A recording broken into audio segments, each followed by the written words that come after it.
Hey all, welcome to the Pro Wrestling Analyst channel. Pro wrestling ലോകത്തെ പുതിയ വിശേഷങ്ങളുമായി വീഡിയോയിലേക്ക് സ്വാഗതം. ഈ ആഴ്ചയിലെ WWE ഇവൻസിൻ്റെ അഭിപ്രായം എന്നാണ്?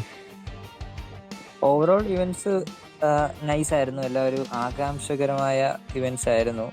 പ്രത്യേകിച്ച് റോയി ഈ 2 വീക്കായിട്ട് അങ്ങ് പിടിച്ചു കയറി നിൽക്കുന്നുണ്ട്. അടിപൊളിയായിരുന്നു സെഗ്മെന്റ്. എൻറ്റയർ ആ ഷോ ഒരു പാക്ഡ് ആയിരുന്നു. പിന്നെ സ്മാക്ക് ഡൗൺ ആണെങ്കിലും നമുക്കറിയാം കഴിഞ്ഞ ആഴ്ച റാൻഡിയുടെ ഹീൽ ടേണിന് ശേഷമുള്ള ഒരു സ്മാക്ക് ഡൗൺ ആയിരുന്നു. അതും നൈസായിരുന്നു. NXTയും ഒരു നല്ല രീതിയിൽ തന്നെ NXTയുടെ ഷോയും അടിപൊളിയായിരുന്നു. പ്രത്യേകിച്ച് എടുത്തു പറയാൻ നമ്മുടെ ഇതിൽ പോലെ തന്നെ കഴിഞ്ഞ ആഴ്ചയിൽ ഇതുപോലെ തന്നെ റോ ആയിരുന്നു ഓവറോൾ ബെറ്റർ എന്ന് എൻ്റെ ഒരു പേഴ്സണൽ അഭിപ്രായം. ഇവൻസിൻ്റെ കാര്യത്തിൽ ഇച്ചിരി എക്സൈറ്റ്മെൻറ്റ് കാര്യത്തിൽ റോ ആയിരുന്നു ഇച്ചിരിയുടെ ഒരു ബെറ്റർ ഷോ. പിന്നെ എല്ലാം ഇപ്പം റെസിൽമേനിയ വീക്കെൻഡിലോട്ട് ലീഡ് ചെയ്യാണ്. NXT ആണെങ്കിലും സ്റ്റാൻഡ് ആൻഡ് ഡെലിവർ ഉണ്ട് April 4 അപ്പം അതിൻ്റെ അതിലോട്ട് ലീഡപ്പ് ചെയ്യുന്നു. അപ്പോൾ അതിൻ്റെ ഒരു എക്സൈറ്റ്മെൻറ്റ് ഇപ്പം സ്റ്റോറി ലൈനിലും പ്രോഗ്രാമിങ്ങിലും എല്ലാം കാണാം. മെയിനായിട്ടുള്ള കാര്യമായിരുന്നു ബ്രോക്കിൻ്റെ വരവും ഓബാഫെമിയുടെ ചാലഞ്ച്.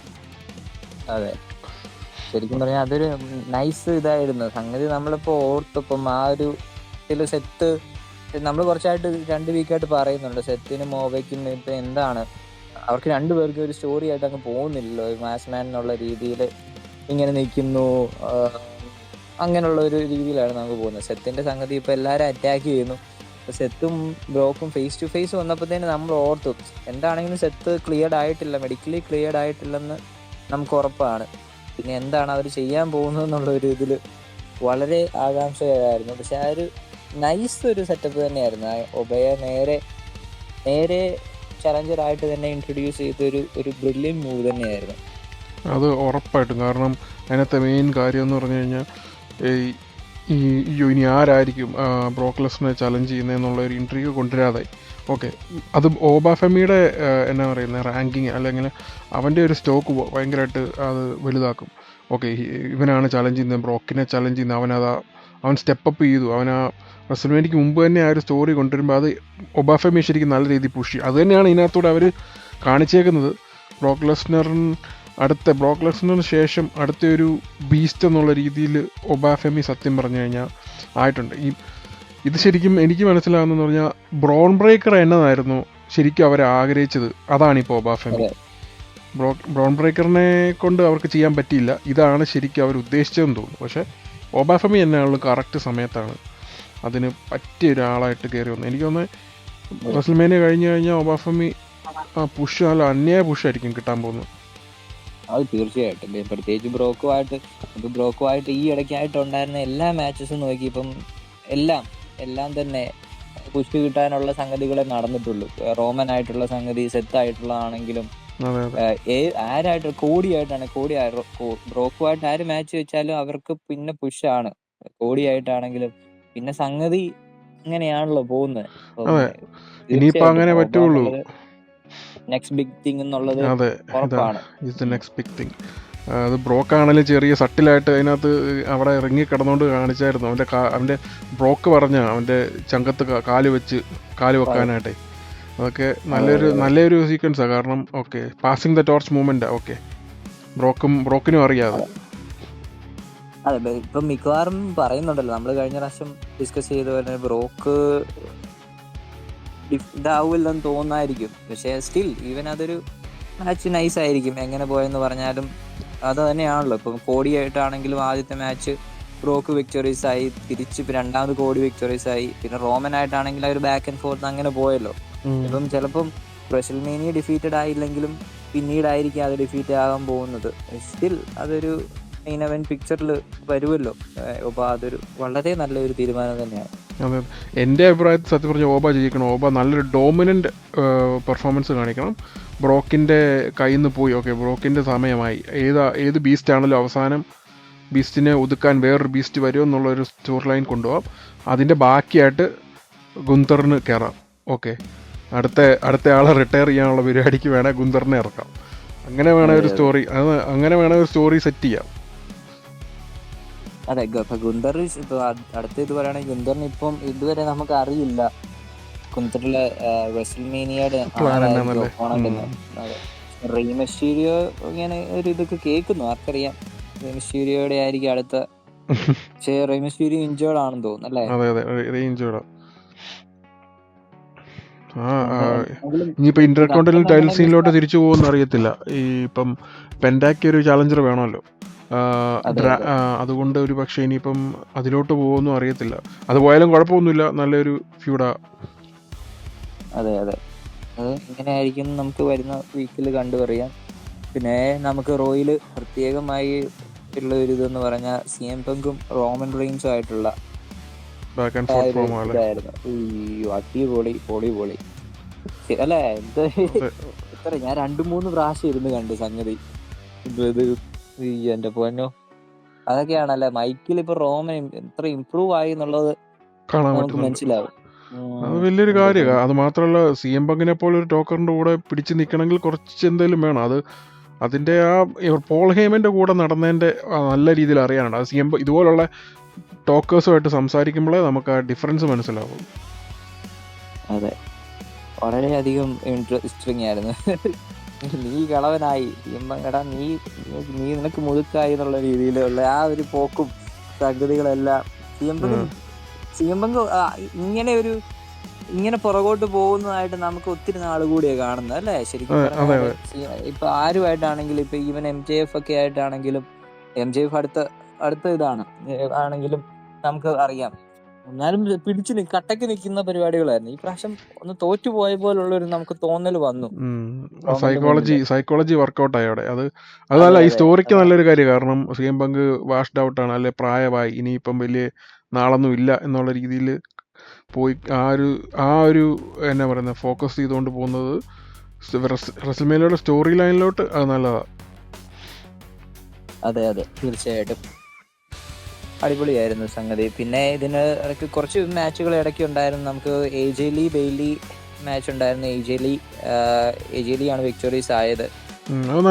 നല്ല ആ മാച്ചിന്റെ ഒരു ഗുണം എന്ന് പറഞ്ഞു കഴിഞ്ഞാൽ അതിനകത്ത് AJ ലീ ഇപ്പോഴും സ്മൂത്ത് ആവുന്നേ ഉള്ളൂ എന്ന് നമുക്ക് കാണാൻ പറ്റുന്നുണ്ട്. ബെയ്ലിയെ പോലെ ഒരു വർക്കറിന്റെ കൂടെ പിടിച്ചു നിന്നു. എന്നാലും ഇടയ്ക്കൊക്കെ ചെറിയ ആ 10 വർഷത്തെ ഗ്യാപ്പിന്റെ ആ ചെറിയ കാര്യങ്ങൾ കാണാനുണ്ട്. പക്ഷെ എന്നാലും നല്ലൊരു മാച്ചായിരുന്നു, നല്ല ബാക്ക് ആൻഡ് ഫോർത്ത് ആയിരുന്നു. ഇനിയിപ്പം അടുത്ത ഇന്റർകോണ്ടിനൽ ചാമ്പ്യൻഷിപ്പ് സീൻ എങ്ങനെ ആയിരിക്കും എന്നുള്ള റെസൽമേനിയ കാണേണ്ടത്. അതെ, ഇപ്പം ആക്ച്വലി അന്നേരം തന്നെ ബെക്കി വന്നിരുന്നു. മാച്ച് കഴിഞ്ഞപ്പോഴത്തേനും ബെക്കി വന്നിരുന്നു. അപ്പം എങ്ങനെ പോകും നമുക്ക് കണ്ടറിയാം. ആ ഒരു സീക്വൻസ് ഇനിയും എന്താ പറയുക, ബെക്കിയും AJ ലീയും ഒന്നും കൂടെ പോവോ, അതോ ഇതിന്റെ ഇടയ്ക്ക് ആരെങ്കിലും വരുമോ, ഈവൻ ബെയ്ലി തന്നെ ആയിരിക്കുമോ എന്നൊരു നമുക്ക് കണ്ടറിയാൻ പറ്റും. അതുപോലെ തന്നെ പെൻറ്റ ഡ്രാഗൺ ലീ ഇതുണ്ടായിരുന്നു. അത് അടിപൊളി സംഗതിയായിരുന്നു. ഒരു ലൂച്ചഡോർ, ഒരു ട്രിപ്പ് നമ്മുടെ പിന്നെ മറ്റു മാച്ചിന്റെ ഇതുണ്ടായിരുന്നു, അണ്ടർഗ്രൗണ്ട് ലൂച്ച അണ്ടർഗ്രൗണ്ടിനകത്തുണ്ടായിരുന്നു. അതേ ഫാസ്റ്റ് പേസ് മാച്ച് അല്ലേ. അത് തന്നെ സംഗതി. ഈ ലൂച്ചഡോസിന് ഉള്ള മെയിൻ അതാ, ഇവന്മാരെ രണ്ടുപേരും ലൂച്ചഡോസ് ആണ്. അതിന്റെ ആ ഡിഫറൻസ് നമുക്ക് കാണാൻ പറ്റും. ആ സ്റ്റൈല് ഭയങ്കര ഒരു നല്ലപോലെ വർക്ക് ചെയ്യുന്ന ഒരു പാർട്ണർ കൂടെ ഉണ്ടെങ്കിൽ ഭയങ്കര എക്സൈറ്റ്മെന്റ് അത് ആ മാച്ച് കാണാനായിട്ട്. ഇതുപോലത്തെ ഫാസ്റ്റ് പേസ് ലൂച്ചഡോർ മാച്ച് കാണാൻ ആഗ്രഹിക്കുന്നവർക്ക് പറ്റിയൊരു സാധനമാണ് ലൂച്ച അണ്ടർഗ്രൗണ്ട് എടുത്ത് കാണുന്നത്. അതിനകത്ത് ആ ഡിഫറൻസ് നമുക്ക് മനസ്സിലാവും. പണ്ടത്തെ റിക്കോഷെ അല്ലെങ്കിൽ ആ സമയത്തെ പ്രിൻസ് പൂമ, അതൊക്കെ അതിൻ്റെയൊക്കെ പെർഫോമൻസ് എന്തുമാത്രമാണെന്നുള്ളത്. അത് അടിപൊളിയായിരുന്നു. അന്നേരം ഇറങ്ങി വരുമ്പോഴത്തേനും നമുക്ക് വളരെ ആ ഒരു എൻറ്റയർ സെറ്റപ്പും അങ്ങനെ തന്നെയായിരുന്നു. നമുക്ക് അത് തന്നെയാണ് അവർ ഈ NXTയിലും നമുക്കിപ്പോൾ ഈവൻ റോയിലും അവരൊന്ന് റീക്രിയേറ്റ് ചെയ്യാൻ ചെയ്തിട്ടുണ്ട്. എന്തായിരുന്നു അതിൻ്റെ പിന്നെ അണ്ടർഗ്രൗണ്ട്, റോ അണ്ടർഗ്രൗണ്ട്, പിന്നെ NXT അണ്ടർഗ്രൗണ്ട്. പിന്നെ നമുക്ക് പിന്നെ പറയാനുള്ളത് NXTയിലെ ഇതാണ്. NXTയിൽ പുതിയ speed champion Wren Sinclair Fallon ഹെൻലിയെ തോപ്പിച്ചിരുന്നു. സിൻക്ലെയർ എന്നാ പറയുന്നത്, എബൌട്ട് ടൈം. ഇത് ഒത്തിരി നാളായി പുള്ളിക്കാരി ഒരു ചാമ്പ്യൻഷിപ്പിന് വേണ്ടി വെയിറ്റ് ചെയ്യുന്നു. NXTയിലുള്ള ഒരു one of the best technical റെസ്ലറിൽ ഒരാളാണ് റെൻ സിൻക്ലെയർ. അത് അവർക്ക് ഫോക്കസ് ആകാനായിട്ടൊരു ചാമ്പ്യൻഷിപ്പ് റണ്ണ് കൊടുക്കുന്നതിന് വലിയൊരു കാര്യമാണ്. അതിലൂടെ നല്ല സ്റ്റോറി ലൈനും നല്ലൊരു റണ്ണ് NXT തന്നെ ഉണ്ടാകട്ടെന്ന് നമുക്ക് പ്രതീക്ഷിക്കാം. പിന്നെ നമ്മൾ എക്സ്പെക്ട് ചെയ്ത് വരുന്ന പോലെ തന്നെ ട്രിപ്പിൾ ത്രെഡ് മാച്ച് സോൾഡർ സാരിയ, ജെയ്സി ജെയിൻ ആണ് വിക്ടോറീസ് ആയത്. പക്ഷെ അതൊരു നല്ല സെഗ്മെന്റ് ആയിരുന്നു. ഇപ്പം സംഗതി സോൾഡ്രൂക്കയാണ് പിൻ ചെയ്തത് ജെയ്സി ജെയിൻ.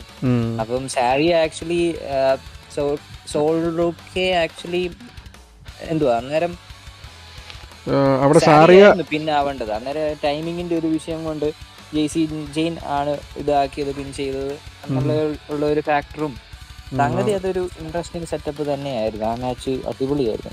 അതെ, ഇപ്പം ഇപ്പം സ്റ്റാൻഡേർഡ് ഡെലിവറിലോട്ട് ഒരുപക്ഷെ സാറിയ വേഴ്സസ് സോൾഡ്രൂക്ക റണ്ണായിരിക്കും. അത് കഴിഞ്ഞിപ്പം ഒരുപക്ഷെ സാറിയ സോൾഡ്രൂക്ക തോപ്പിക്കും.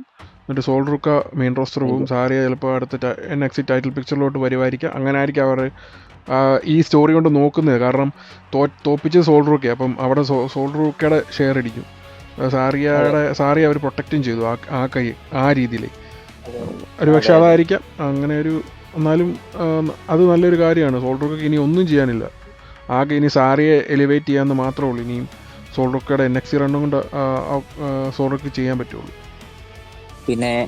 പിന്നെ നമുക്ക് പറയാനുണ്ടായിരുന്ന മാച്ച് നമ്മുടെ ഡേമിയൻ പ്രീസ്റ്റും R-Truthന്റെ ടാഗ് ടീം ചാമ്പ്യൻഷിപ്പ്. അത് നൈസായിരുന്നു. ഇപ്പൊ R-Truth അങ്ങേരാണ് ഇത്ര പ്രായമാണെന്ന് വെച്ചാൽ അങ്ങേര JC മറ്റേ എടുത്തിട്ട് നമ്മുടെ ഇതടിച്ചത് കണ്ടായിരുന്നു. എന്റെ അളിയ എന്തല്ലേ എന്ത് സംഗതി, നിസ്സാരം പോലെ സംഗതികൾ ചെയ്യുന്നത്. ഇത്ര വർഷമായിട്ട് ഒരു മാറ്റമില്ല, ആരോഗ്യത്തിനൊന്നും ഒരു കുറവുമില്ല, ഇപ്പോഴും സെറ്റപ്പാണ് കാര്യങ്ങളും ഒക്കെ എല്ലാം. അത് നല്ലൊരു എക്സൈറ്റ്മെന്റ് മാച്ചാണ്. അതായത് ഒന്നുമില്ല, സത്യം പറഞ്ഞാൽ ടാഗ് ടീമാണോ ഒരു ടാഗ് ടീമിന്റെ ഒരു അവസ്ഥ ഇപ്പം നമുക്ക് കാണാൻ പറ്റുന്നുണ്ട്. അതിലൂടെ ഒരു ടാഗ് ടീം അല്ലാത്തൊരു ടീം പെട്ടെന്ന് ചാമ്പ്യൻ ആയി. അതിന് മാത്രം ദാരുണമായി പോയി സ്മാക്ക് ഡൗണിൻ്റെ ടാഗ് ടീം പിക്ചർ. 6 മാസം മുമ്പ് വരെ നല്ല എക്സൈറ്റ്മെൻ്റ് ആയിട്ടുള്ള ടാഗ് ടീമും മാച്ചുകളുമായിരുന്നു. പെട്ടെന്ന് വേറെ ഒരുമാതിരി ശോകമായി. അത് ഇതിനകത്തൂടെ R-Truthന്റെ ഡാമിയൻ്റെ ഒരു എന്നാ പറയുന്നത്, ആ ഒരു പെയറിങ്ങിലൂടെ ഒരു കൊമഡിക്ക് സെറ്റപ്പും ഒക്കെ വന്ന് ഒന്നും എക്സൈറ്റ്മെൻ്റ് ആകാൻ ആകട്ടെന്ന് പ്രതീക്ഷിക്കുന്നു. കാരണം ടാഗ് ടീം അല്ലെങ്കിൽ വളരെ ശോകമായി പോകും. അത് ഈ മാച്ച് എന്നാ പറയുന്നത്, ഈ മാച്ച് ജയിച്ച് കഴിഞ്ഞ അടുത്ത മാച്ച് ഒരു ടാഗ് ടീം അല്ലെങ്കിൽ ടാഗ് ടീം ഫോക്കസ്ഡ് ആവുന്നതുകൊണ്ട് നമുക്കൊരു പ്രതീക്ഷിക്കാം ടാഗ് ടീമിനെ മറന്നിട്ടില്ല എന്നുള്ളത്. അതെ, തീർച്ചയായിട്ടും അത് നല്ലൊരു കാര്യമായിരുന്നു. കാരണം മോട്ടോർ സിറ്റി മെഷീൻ ഗൺസും ഫ്രാക്സിയും അതിനകത്ത് മാച്ചിൽ കാൻഡിസ്ലറെ ഹെൽപ്പ് ചെയ്യുന്നത്. അതൊരു പക്ഷേ ഒരു ഫാക്ഷനിലോട്ട് മാറുമായിരിക്കും. ഞാൻ കഴിഞ്ഞ ആഴ്ച പറഞ്ഞ പോലെ ജോണി ഗാഗാനോ അലക്സ് ഷെല്ലിയുടെ ഒരു ഹിസ്റ്ററി അവിടെ ഉള്ളതുകൊണ്ട് അത് ഒരു പക്ഷേ ഒരു ചെറിയൊരു ഫാക്ഷനായിട്ട് ഇനി അവരെ പോകാനായിട്ട് മേ ബി ഒരു ചാൻസ് ഉണ്ടാകാം. അത് നല്ലൊരു കാര്യമാണ്. ജോണി ഗാർഗാനയ്ക്ക് ഒരു സ്റ്റോറി ലൈൻ ഉണ്ടാവും. മോട്ടോർ സിറ്റി മെഷീൻ ഗൺസിനും ഇച്ചിരി ഒരു സ്റ്റോറി ലൈനൊക്കെ വരും. ഒരു വർഷമായിട്ട് അല്ലെങ്കിൽ ഒരു 5-8 മാസമായിട്ട് ഇപ്പം അവർക്കും ശോകം സ്റ്റോറി ഇല്ലേ പോയിക്കൊണ്ടിരിക്കുന്നത്. അവർക്കും വലിയ പരിപാടിയൊന്നുമില്ല. അതെ. പക്ഷേ സംഗതി നൈസായിരുന്നു. സംഗതി എന്നാണെങ്കിലും ആ മാച്ചും ഇതാണ്. അതിന്റെ നമ്മൾ പ്രത്യേകിച്ച് പിന്നെ പറയേണ്ടി വരും എന്ന് പറഞ്ഞാൽ ആ ഒരു കേഴ്സ് മാറ്റാൻ വേണ്ടി $20 പോയത് ഓർക്കണം നമ്മുടെ ഡാൻ ഹൗസൻ. അപ്പൊ അതും എന്തെങ്കിലും സംഗതി അതിനകത്ത് കാണുമെന്ന് നമുക്ക് പ്രതീക്ഷിക്കാം. ഇവര് എങ്ങനെയായിരിക്കും മുന്നോട്ട് പോകുന്നത്, ഒരു 3-way ഇങ്ങനെ ആയിരിക്കും, ഒരു ട്രിയോസ് ആയിട്ടോ എന്താണോ അവർ മുന്നോട്ട് പോകുന്നതെന്ന് അറിയില്ല. അത് കൊള്ളാം. പിന്നെ ഈ ഡാൻ ഹൗസിന്റെ കാര്യം പറയുമ്പോൾ ഡാൻ ഹൗസിന്റെ കണ്ടോ എന്തുമാത്രം ശോകമായിരുന്നു പുള്ളിയുടെ ഡെബ്യൂ. പക്ഷെ അതിനകത്തൂടെ ഡാൻ ഹൗസിനെ അതിനകത്ത് പറയാനുണ്ട് കേട്ടോ. ഡാൻ ഹൗസിന്റെ പെർഫോമൻസും ഡാൻ ഹൗസിന് വർക്ക് ചെയ്യുന്നതും ആ വിറ്റി ഗിമിക്കി സാധനം ആൾക്കാർക്ക് ഇഷ്ടപ്പെടാൻ തുടങ്ങി. അങ്ങനെ ഒരു ഒത്തിരി പേര് പറഞ്ഞു ഈ ഒരു കാലഘട്ടത്തിൽ അങ്ങനെ ഒരു ക്യാരക്ടറിന്റെ കാര്യമില്ല, അയ്യോ ഇതെന്നെ കാണിക്കുന്നത് മറ്റേതാ മറിച്ചതാ. പക്ഷെ അല്ല, അത് കറക്റ്റ് വർക്കൗട്ട് ചെയ്ത് വരുമ്പോൾ അത് റെഡിയാവും. അത് ഇപ്പോൾ അവൻ്റെ കേഴ്സ് എന്നുള്ള അത് ഫോക്കസ് ആകാൻ തുടങ്ങി. ഓക്കെ, മിസ്സിൻ്റെ ആ സെഗ്മെൻറ്റ് നല്ല അടിപൊളിയായിരുന്നു. ആ ലാഡർ മിസ്സിൻ്റെ മുകളിലോട്ട് വീഴുന്നത് അവൻ്റെ കേഴ്സ് കാരണം പണി കിട്ടുന്നത്. അത് ഇങ്ങനെയുള്ള ക്യാരക്ടറൊക്കെ എപ്പോഴും ഏത് സമയത്തും ആവശ്യമാണ്. എപ്പോഴും ആരെങ്കിലുമൊക്കെ കാണും, ഏത് കാലഘട്ടത്തിൽ. അതുപോലൊരു കോമഡിക് സാധനങ്ങൾ എപ്പോഴും വേണം. എപ്പോഴും ഒരേ രീതിയിൽ അയ്യോ മറ്റേ എപ്പോഴും റെസ്ലിംഗ് മാത്രം എന്നുള്ള രീതിയിൽ ഇതൊരു എൻ്റർടൈൻമെൻറ്റും കൂടെ അല്ലേ. അപ്പം ആ ഒരു കണക്ക് വെച്ച് നോക്കുമ്പോൾ ഇതിൻ്റെ ആവശ്യമുണ്ട്. പിന്നെ പറയാനുള്ളത് റാൻഡി ഓർട്ടൻ്റെ എക്സ്പ്ലനേഷൻ. അതെ, റാൻഡിയുടെ എക്സ്പ്ലനേഷൻ, റാൻഡി 15th ചാമ്പ്യൻ ആവും എന്നുള്ളൊരു ഹീലാണോ എന്ന് ചോദിച്ചാൽ ഹീലാണ്, ഹീലല്ലേ എന്ന് ചോദിച്ചാൽ ഹീലല്ല. എന്നുള്ള ഉം. ഒരു രീതിയിലായിരുന്നു സംഗതികൾ. പക്ഷെ പക്ഷെ അത് സംഗതി എല്ലാവർക്കും ഇഷ്ടപ്പെട്ടു. സംഗതി പിന്നെ ഇതിന്റെ ഇടയിൽ ഒരു ഫോൺ കോളിന്റെ ഒരു സംഗതി പോകുന്നുണ്ട്. അപ്പൊ ആരായിരിക്കും എന്നല്ലേ. അതെന്തായിരിക്കും എന്നൊരു അതെന്തായിരിക്കും അവര് ലീഡ് ചെയ്യുന്നതെന്ന് നമുക്ക് ഒരു ആകാംക്ഷ ഇതാണ് ഉണ്ടുണ്ട്. എപ്പോഴും. അതെ. നമ്മൾ എനിക്ക് ഉം. ഭയങ്കര എനിക്ക് ഭയങ്കര ഞാൻ വെയിറ്റ് ചെയ്യുന്നൊരു കാര്യം അത് ആരായിരിക്കും അത് ഇൻട്രൊഡ്യൂസ് ആകുന്നത്. ഒരു ചെറിയ ഒരു ഇതുണ്ടായിരുന്നു, ഫാൻറ്റസി ബുക്കിംഗ് ഉണ്ടായിരുന്നു. വാട്ട് ഇഫ് റിക്കി സെയിൻസും ഈതൻ പേജും റാൻഡിയുടെ കൂടെ അലൈൻ ചെയ്ത് ഒരു ആഹാ. തരം പുതിയൊരു ലെഗസി സ്റ്റൈലിൽ അവർ വരുമോ എന്നുള്ള ഓ. രീതിയിൽ അവൻ അതിനകത്ത് പ്രൊമോയിൽ പറയുന്നുണ്ടായിരുന്നു. റാൻഡി, എൻ്റെ ലെഗസിയാണ് എൻ്റെ പ്രാധാന്യം. എൻ്റെ ലെഗസി എന്ന് പറയുന്നത് ആൾക്കാരുടെ കൂടെ ചിരിയല്ല, ആൾക്കാരുടെ ചിയർ കിട്ടുന്നതല്ല, എത്ര വേൾഡ് ചാമ്പ്യൻഷിപ്പ് ഞാൻ എടുത്തു എന്നുള്ളതാണ് എൻ്റെ ലെഗസി. അപ്പം ഒരു പക്ഷേ അറിയത്തില്ല, ഒരു ന്യൂ ലെഗസി ഹൈലി അൺലൈക്ലി ആയിരിക്കാം. അതാകുമ്പോ അത് പൊളിയായിരിക്കും സംഗതി ഒന്ന് ഓർത്ത് വയ്ക്കുക. ശരിക്കും പറഞ്ഞാൽ നമ്മളിപ്പോ റിക്കി ഇപ്പം റെസൽമേനിയക്ക് അവര് വരുവാണ്, അപ്പം നമ്മൾ ഓർക്കും, നമ്മുടെ മൈൻഡ് ഓൾറെഡി കോഡിയിലോട്ട് പോകും. കാരണം ഈതൻ പേജും അതെ അതെ അതെ കോഡിയും ടാഗ് ടീം ചാമ്പ്യൻസ് ആയിരുന്നു ഫോർമർ. പിന്നെ റിക്കി സെയിൻസിന്റെ അവരുടെ ഹിസ്റ്ററി നമുക്ക് വെൽ അവെയർ അതെ ആണ് അതെ സംഗതി. അതെ കോടി ശരിക്കും പറഞ്ഞാൽ റിക്കിയുടെ ഒരു മെൻറ്ററാണ്. അപ്പം അവർ അതെ ഫ്രണ്ട്സാണ്. അപ്പോൾ ആ ഒരു കണക്ഷൻ ഓൾറെഡി കിടക്കുന്നതുകൊണ്ട് എല്ലാവരും വേണേ ഒരു പക്ഷേ ഓക്കെ കോടിയുടെ കൂടെ എന്നുള്ള രീതിയിൽ വേണേ വന്നിട്ട് അവർ തിരിഞ്ഞ് ലാൻഡിയുടെ കൂടെ കയറുന്നത് അത് ഇവർക്കും ഒരു മെയിൻ റോസ്റ്റർ എലിവേഷൻ കിട്ടും. അത് നല്ലൊരു അതെ സ്റ്റോറി ലൈനാണ്. അങ്ങനെ പോവുകയാണ് ഏറ്റവും ബെസ്റ്റ്. അതെ അതെ അത് വളരെയധികം നൈസ് ആയിരിക്കും സംഗതി. അങ്ങനെ അത് ഏറ്റവും വലിയ നല്ല ബുക്കിംഗ് ആയിരിക്കും അങ്ങനെ പോവുകയാണെങ്കിൽ. അല്ലെങ്കിൽ ഇനി വല്ല റോക്കിനെ കൊണ്ട് നെഞ്ചത്താക്കാനാണോ നമ്മുടെ അയ്യോ അറിയാം. എൻ്റെ പൊന്നെ, റോക്കിൻ്റെ ഒരു വീഡിയോ അങ്ങാണ്ട് ഉണ്ടായിരുന്നു. റോക്ക് ഫോം വിളിച്ചിട്ട് വരുന്ന ഒരു വീഡിയോ റോക്ക് ഇട്ടിട്ടുണ്ട്. അത് അതായിരുന്നു മതി. അതെ, അടുത്ത് ഇങ്ങനെ ഫോം വിളി അല്ലേ, 2 വർഷമായിട്ട് ഫോം വിളിയാ പുള്ളി. അല്ലെങ്കിൽ വന്ന് വെച്ച് കുറച്ച് മൂപ്പിച്ച് കാണിക്കും, കുറച്ച് ഗൂസ് പംസ് അതെ അടിക്കുന്ന കൈ കാണിക്കും, എന്നിട്ട് കയറിപ്പോവും. അതെ അതെ കൊള്ളാം എന്താണെങ്കിലും. പിന്നെ ഇതിന്റെ ഇടയ്ക്ക് നമുക്ക് 2 മാച്ച് ഇത് പറയാനുണ്ടായിരുന്നു. ഇപ്പം കാർമെലോ ഹെയ്സും ഇലിയ ഡ്രാഗനോവും ആയിട്ടുള്ള ഒരു സെറ്റപ്പ് മാച്ച് സെറ്റപ്പ് സംഗതി. അതെ അതെ അത് അവരുടെ ഒരു സംഗതി പോകുന്നുണ്ടായിരുന്നു. പക്ഷെ എഗെയിൻ കാർമെലോ ആണ് വിക്ടോറിയസ് ആയത്, US ടൈറ്റിൽ മെയിൻറ്റെയിൻ ചെയ്തു. അതുപോലെ തന്നെ അലിസ്റ്റർ ബ്ലാക്കും സാമി സെയിനും ആയിട്ടുള്ള ഒരു ഇതുണ്ടായിരുന്നു. അപ്പൊ ഒരു കാര്യം എനിക്ക് എടുത്തു പറയാനുള്ളതെന്ന് പറഞ്ഞാൽ, അലിസ്റ്റർ ബ്ലാക്ക് ഇപ്പൊ ബാക്ക് ടു ബാക്ക് വിക്ടോറിയസ് ആയി. നമുക്ക് റാൻഡിയും ഡിഫീറ്റ് ചെയ്തു, സാമിയും ഡിഫീറ്റ് ചെയ്തു. അപ്പൊ അലിസ്റ്റർ ബ്ലാക്കിന്റെ സംഗതി മൂവ് ചെയ്യുന്നുണ്ട്, ലാഡറിൽ കയറി പോകുന്നുണ്ട് അത് അലിസ്റ്റർ നമുക്ക് ബ്ലാക്ക്. സട്ടിലായിട്ടാണ്. അതിപ്പോൾ റെസ്ൽമേനിയ കഴിയുമ്പോഴായിരിക്കും എല്ലാവർക്കും ഇവരുടെയൊക്കെ ഒരു മാറ്റം, ഒരു പ്ലാനിന് വരുന്നത്. റെസ്ൽമേനിയ വരെയുള്ള സ്റ്റോറി ലൈൻ ഒരു പക്ഷേ ഫിക്സ്ഡ് ആയിരിക്കുമല്ലോ. പിന്നെ അതുകൊണ്ട് ഇനിയിപ്പം വലിയ മാറ്റമൊന്നും വരത്തില്ല. അത് നല്ലതാണ്. അലിസ്റ്റർ ബ്ലാക്കിന് ഡിസേർവ് ചെയ്യുന്ന പുഷ് തന്നെയാണ്. പുഷ് ചെയ്യുവാണെങ്കിൽ അത് നമുക്ക് അതെ അലിസ്റ്റർ ബ്ലാക്കിൻ്റെ വർക്ക് നമ്മൾ NXT ഒത്തിരി കണ്ടിട്ടുള്ളതാണ്. അപ്പോൾ അത് വെച്ച് നോക്കുമ്പോൾ അലിസ്റ്റർ ബ്ലാക്ക് അടിപൊളിയാണ്. അതിൻ്റെ കൂടെ സെനില വേഗയുടെ പെയറിങ്ങും നൈസാണ്. രണ്ടുപേരും ഭാര്യയും ഭർത്താവാണ് റിയൽ ലൈഫ്. അപ്പോൾ അതിൻ്റെതായ കെമിസ്ട്രിയും വർക്കൗട്ട് ആവും. അത് തീർച്ചയായിട്ടും നല്ലതാണ്. തീർച്ചയായിട്ടും പിന്നെ സാമിയുടെ സ്റ്റോക്ക് ഇടിയുന്നതും നമുക്ക് കാണുന്നുണ്ട്. അതൊരു പക്ഷേ പിന്നീട് ഒരു പക്ഷേ അവർക്ക് എന്നാ പറയുന്നത്, ഞാൻ എപ്പോഴും പറയുന്നൊരു കാര്യം, മിക് ഫോളി സ്റ്റൈൽ സാമിക്ക് ഒരു വേൾഡ് ടൈറ്റിൽ റൺ കൊടുക്കണമെങ്കിൽ അത് നല്ലതാണ്. ഒരു താഴേന്ന് കഷ്ടപ്പെട്ട് ജയിച്ച് വരുന്ന ഒരാളുടെ ഒരു സ്റ്റൈലിലോട്ട്.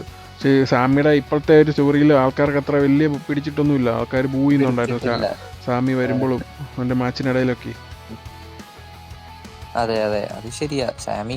സാമി ശരിക്കും പീക്ക് എന്ന് പറഞ്ഞ 2023 ആ ഒരു പീരീഡ് ആയിരുന്നു അല്ലേ. അതെ അന്നേരം അതെ ശരിക്കും പറഞ്ഞാൽ അന്നേരം ആ ഒരു ഗോൾഡ് കിട്ടിയിരുന്നെങ്കിൽ പുള്ളി കിട്ടിയേനെ സംഗതി. ആ ബ്ലഡ് ലൈനിന്റെ സംഗതികളായിട്ട് പോയ സമയത്ത് അതെ അടിപൊളിയായിട്ട് ഇത് നിന്നതാ. നേരത്തേനെ ടാഗ് ടീമിലോട്ട് അവർ അങ്ങോട്ടാക്കി, കാരണം റോമനെ ഡിഫീറ്റ് ചെയ്യാൻ പറ്റില്ല എന്നുള്ള രീതിയിൽ അതെ അതെ ഇതാക്കി. ഞാൻ ആഗ്രഹിച്ചത് അന്ന് അതെ മോൺട്രിയാൽ വെച്ച് കണക്ട് ചെയ്തപ്പം അങ്ങനെ നല്ലൊരു സ്റ്റോറിയാണ്. അതങ്ങ് തോപ്പിച്ചിരുന്നാലും കുഴപ്പമൊന്നുമില്ലായിരുന്നു. ഇപ്പം അതല്ലേ നമ്മൾ ഒരു underdog story, may be down the line അവരത് തന്നെയായിരിക്കും പ്ലാൻ ചെയ്യുന്നത്. എന്നേലും ഒരു അണ്ടർഡോഗ് സ്റ്റോറി കിക്ക് ചെയ്യാനായിട്ടേ. അതെ അതെ ആയിരിക്കും. പക്ഷെ എന്നാൽ ഇങ്ങർക്കും പ്രായം കൂടുമല്ലേ. ഇപ്പൊ 2023 കഴിഞ്ഞിട്ട് 3 വർഷമായി. ഇങ്ങർക്കും പ്രായം കൂടി വരുക. സാമി എപ്പം അതെ, ചാമ്പ്യൻഷിപ്പ് എടുക്കും ഒരു എന്നുള്ളതിൽ പ്രാവശ്യം ചാമ്പ്യൻ അങ്ങനെ. ആകും, അത്രേ ഉള്ളൂ. ഒരു പ്രാവശ്യം അങ്ങ് പേരിന് ഇങ്ങനെ ഒരു സ്റ്റോറിക്ക് വേണ്ടി അവർ ഒരു ചാമ്പ്യൻ ആക്കും, അത്ര അതെ ഉള്ളായിരിക്കും. അതിനപ്പുറത്തോട്ട് പ്രതീക്ഷിക്കുകയൊന്നും വേണ്ട. എങ്ങനെയാണേലും കുഴപ്പമൊന്നുമില്ല. ഒരു പ്രാവശ്യം വേൾഡ് അതെ ചാമ്പ്യനാന്ന് പറയാം.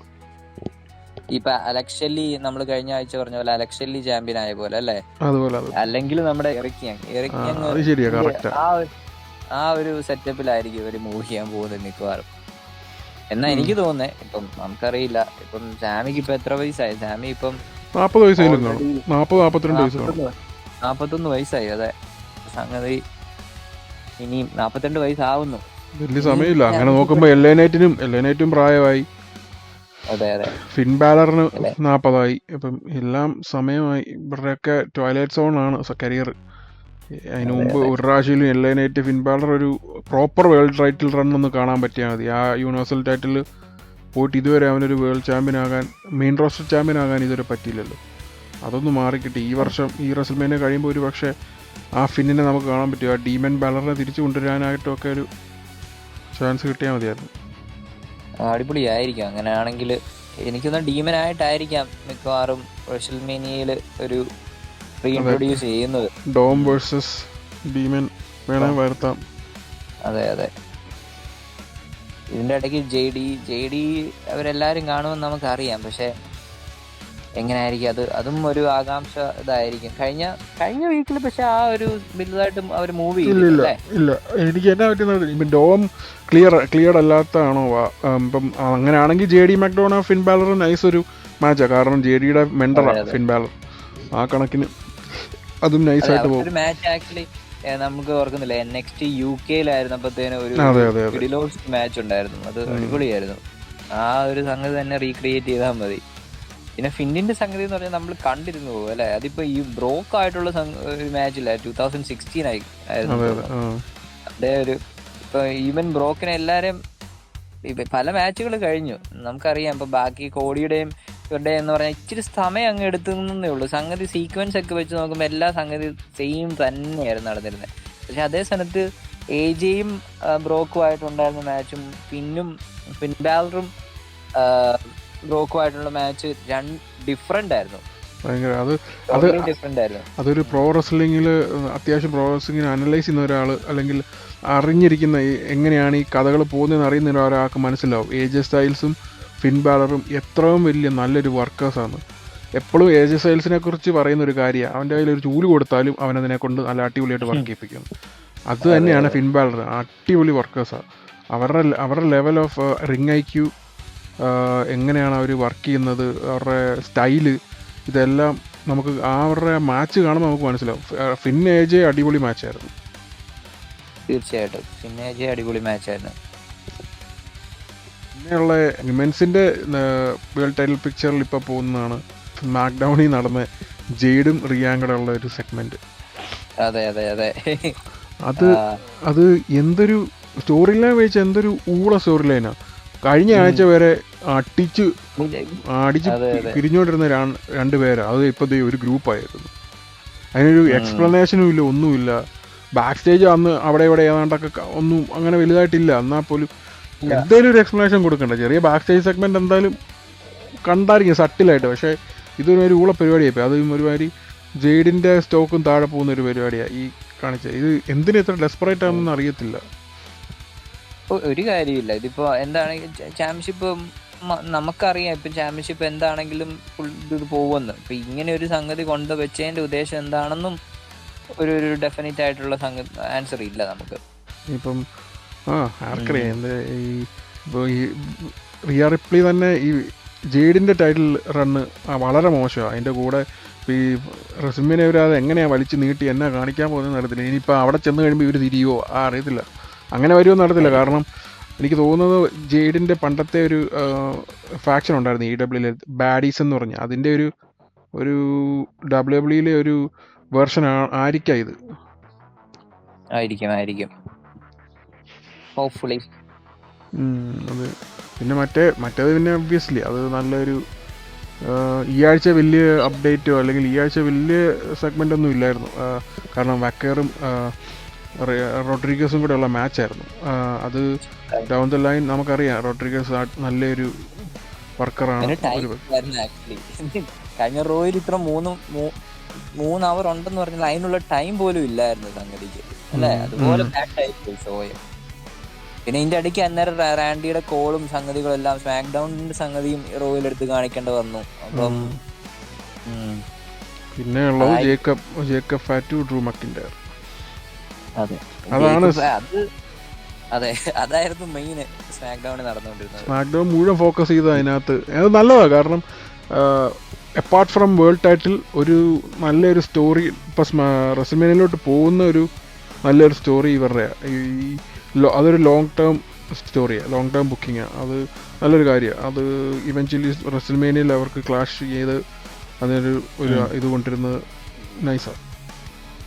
അതെ അതെ അതെ, അത് തീർച്ചയായിട്ടും സംഗതി നൈസാണ്. പിന്നെ ഇതിനിടയ്ക്ക് ഒരു ഇത് കേൾക്കുന്നു, ഡ്രൂ ആക്ച്വലി മൂവിക്ക് ഇത് പോവാണ്, അപ്പം അതുകൊണ്ട് റെസ്ൽമേനിയ മിസ്സാവാൻ ചാൻസ് ഉണ്ടെന്നൊക്കെ ഇങ്ങനെ കേൾക്കുന്നു. ആർക്കറിയാം, അതിനാണോ ഇനി അവര് ലാസ്റ്റ് ആ ഒരു സംഗതി കാണിച്ചത് രണ്ടുപേരും കൂടെ താഴെ വീഴുന്നത് അറിയത്തില്ല.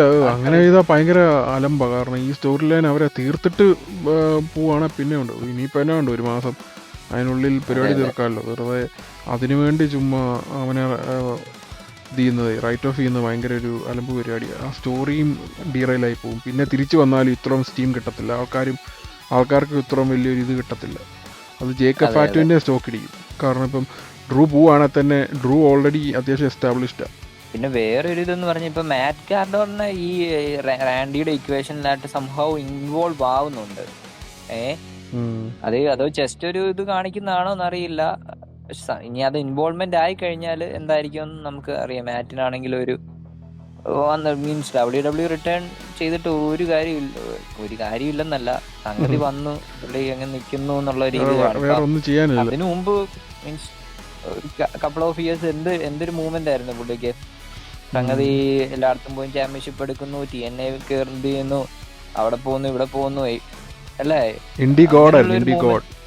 അതെ, അത് റാൻഡിയോട്ടൻ ആ ഇതിനകത്തും പറഞ്ഞു, നീ ഇൻഡിപെൻഡന്റിലെ ഒരു ഇതാ, അത്രേ ഉള്ളൂ, നീ ഒരു ഇൻഡിപെൻഡൻസ് സ്റ്റൂജ അല്ലെ നേടാ, അല്ലാതെ നീ എൻ്റെ ഇതിനകത്ത് ഇടപെടേണ്ട കാര്യമില്ലെന്നുള്ള രീതിയിൽ അവനെ ഒരുമാതിരി പുച്ഛിക്കുന്ന പരിപാടി. അത് ഇതിനകത്തൊരു കുഴപ്പമെന്ന് പറഞ്ഞാൽ മാറ്റ് കാർഡോണയ്ക്ക് ആഗ്രഹമാണ് വേൾഡ് ചാമ്പ്യൻ ആണോ എന്ന് നോക്കാം. പക്ഷേ എനിക്ക് തോന്നുന്നില്ല WWE അവനിലൊരു പ്രതീക്ഷയുണ്ടെന്നോ അല്ലെങ്കിൽ അവനെ അങ്ങനെ പുഷ് ചെയ്യണമെന്നോ.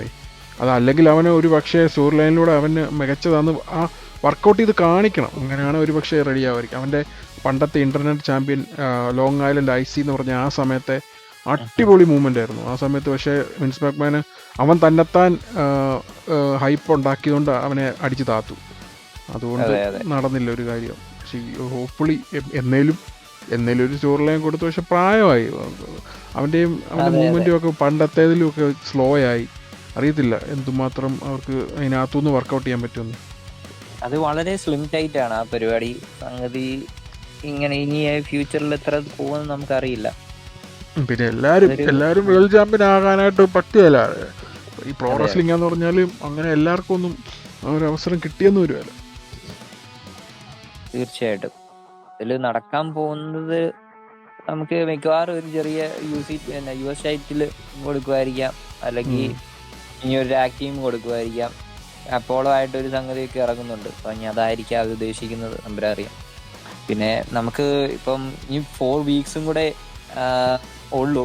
4 വീക്സിനുള്ളിലും എന്തേരം മൂവ്മെന്റ് കാണുമെന്ന് നമുക്ക് കണ്ടറിയാം. അടുത്ത വീക്കുകളിലായിട്ട് 4 വീക്സിന്റെ ഡെവലപ്മെന്റ്സ് എല്ലാം നമ്മൾ അപ്ഡേറ്റ് ചെയ്യുന്നതായിരിക്കും.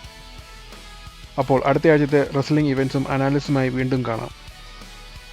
Thanks for watching pro wrestling analyst.